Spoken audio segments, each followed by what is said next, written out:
जय श्री कृष्ण। आप सभी को Shrimad Bhagavad Gita the mind Guru series प्रश्न 18 में मैं प्रीति चिंडक आप सभी का स्वागत करती हूँ। आज का प्रश्न हमसे पूछा है बेलगाम से उमा ने। देखते हैं उमा जी क्या पूछना चाहती है। उमा जी पूछती है, नजर लगने से या ग्रहों का दोष होने से हमारी जिंदगी में तकलीफ या परेशानी आती है? गीता में इसका क्या उत्तर है? देखा जाए तो श्रीमद् भगवद गीता में नजर लगना, ग्रह दोष, इनका सीधा कहीं उल्लेख नहीं है, क्योंकि गीता निष्काम कर्म पर आधारित है। जहाँ पर कर्म योग, भक्ति योग और ज्ञान योग श्रेष्ठ है, वहाँ साक्षात भगवान श्री कृष्ण उपस्थित है और वह सब कुछ गीता में है। तो ऐसी श्रीमद् भगवद गीता, इनका गीता का जो लक्ष्य है वो सिर्फ मनुष्य का कल्याण करना है, प्रभु प्राप्ति का है। फिर मनुष्य किसी भी मत, सिद्धांत, संप्रदाय या किसी भी वाद का हो या किसी को भी मानने वाला हो, उसका हर परिस्थिति में कल्याण हो, यह गीता का उद्देश्य है।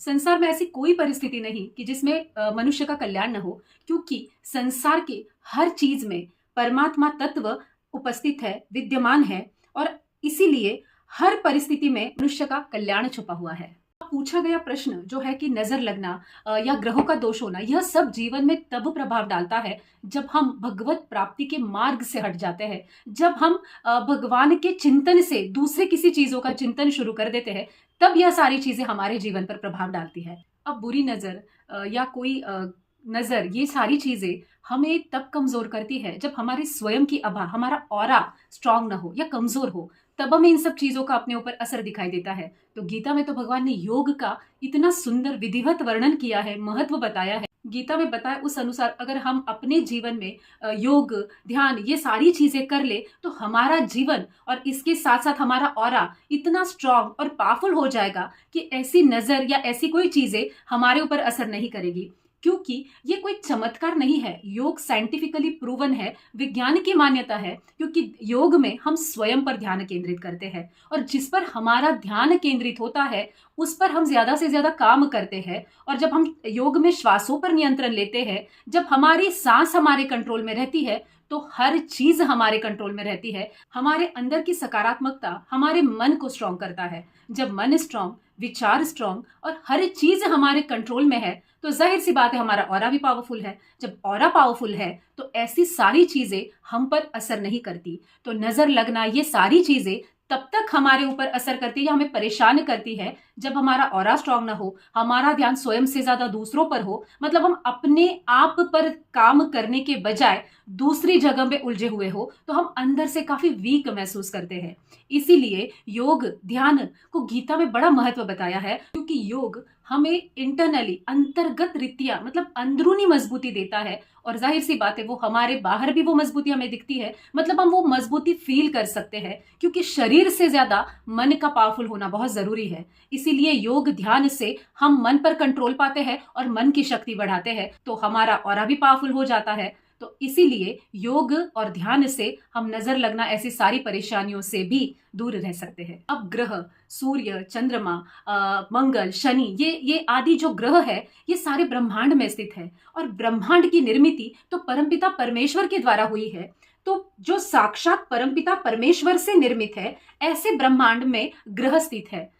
11वें अध्याय के 12वें, 15वें और 20वें श्लोक में अर्जुन भगवान के विराट रूप में विद्यमान ब्रह्मांड आदि का वर्णन कर रहे हैं।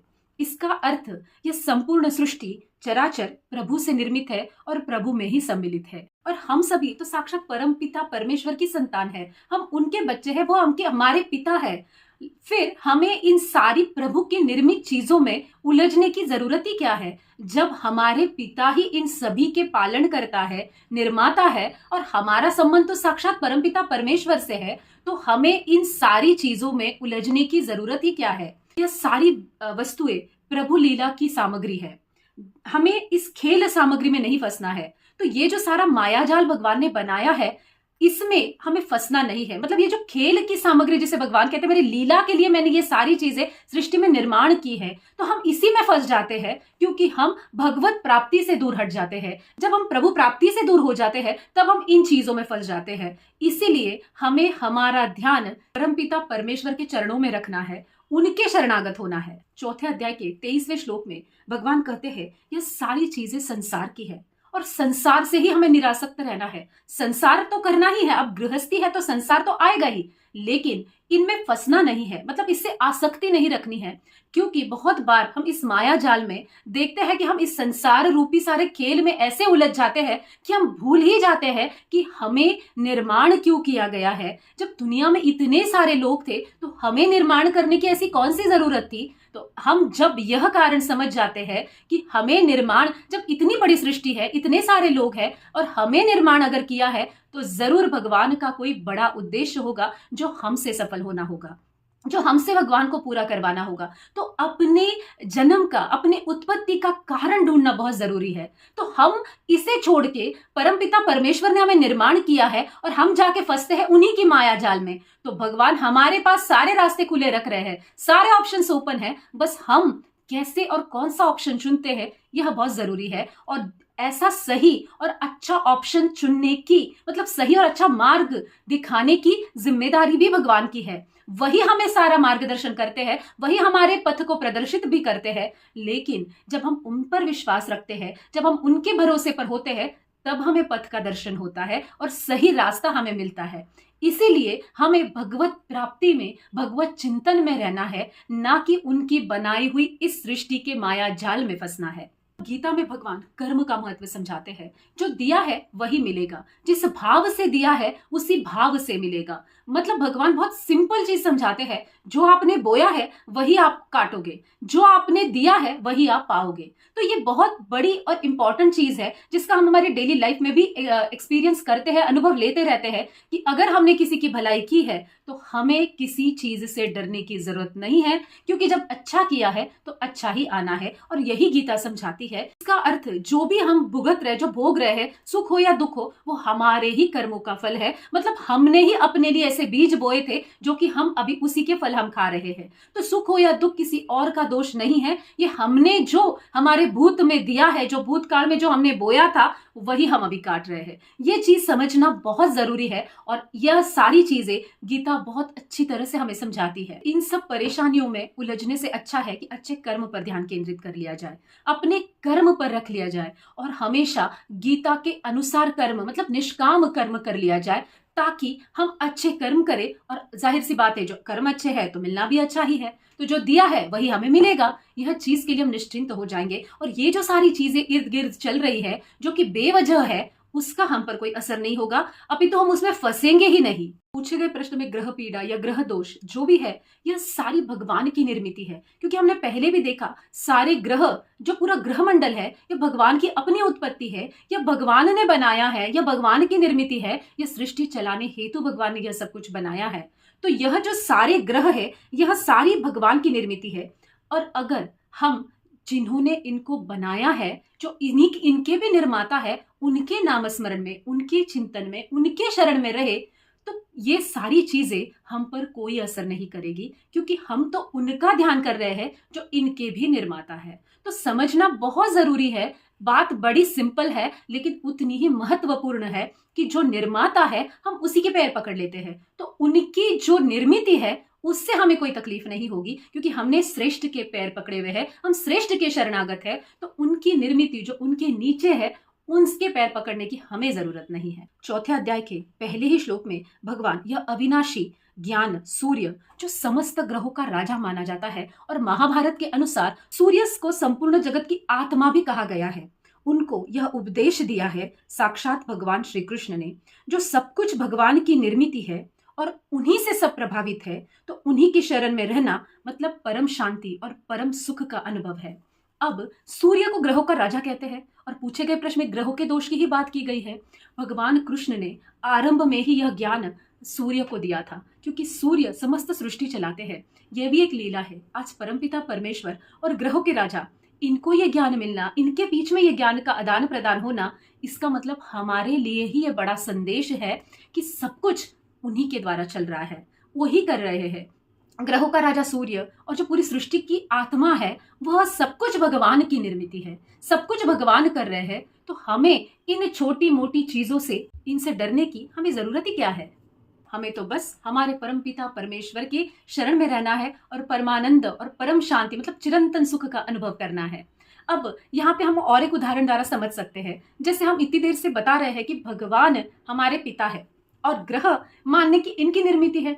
अब जैसे कोई बालक अगर उद्दाम है जो कि बहुत ज्यादा नॉटी है और वो समझाने से भी नहीं समझता है, तो हम उसे समझाने के बजाय हम सीधा उसके माता पिता के पास जाते हैं, क्योंकि हमें पता है उसके माता पिता ही उसे कंट्रोल कर सकते हैं, उसको समझा सकते हैं। और उसकी उद्दामता जो भी वो मस्ती कर रहा है, जो नॉटी चीजें वो कर रहा है, उसे सिर्फ वही रोक लगा सकता है, रखते हैं, और वो हमें परेशान करना बंद कर दे। तो हम सीधा उसके माता पिता के पास उसकी शिकायत करते हैं, ना कि उस बच्चे को समझाने में अपना समय व्यतीत नहीं करते हैं।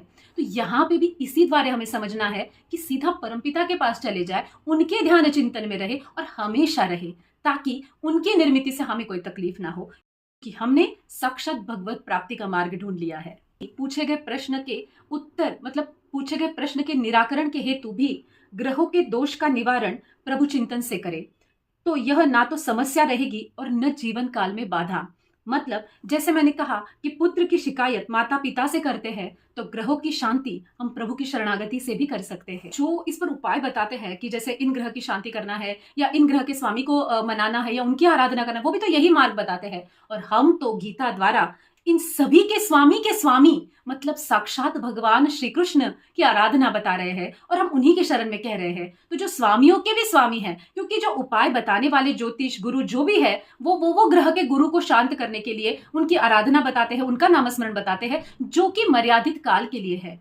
लेकिन हम तो भूत वर्तमान और भविष्य की प्लानिंग कर रहे हैं। हम प्री प्लान रह रहे हैं कि हम भगवत प्राप्ति में परमपिता परमेश्वर के चिंतन में रहेंगे, इन सब के स्वामी की आराधना करेंगे, ताकि हमें थोड़े थोड़े समय के लिए अलग अलग स्वामी की आराधना ना करनी पड़े। तो सीधा हम परमपिता परमेश्वर के शरण में रहेंगे और हमेशा के लिए रहेंगे। इस संपूर्ण जीवन काल में हम उन्हीं के शरणागत रहेंगे, ताकि ऐसी कोई छोटी मोटी समस्याएं, बाधाएं हमारे जीवन काल को ना तो रोक सके, ना तो खंडित कर सके। मुझे यहाँ पर एक पौराणिक कथा की याद आ रही है।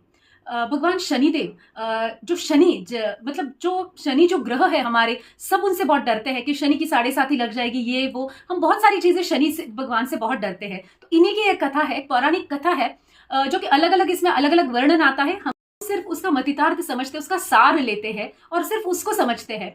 भगवान शनिदेव को किसी समस्या से हनुमान जी ने निकाला था। एक बहुत बड़ी परेशानी, मानो कि जीवन दान जैसे शनिदेव को हनुमान जी के द्वारा मिल गया था।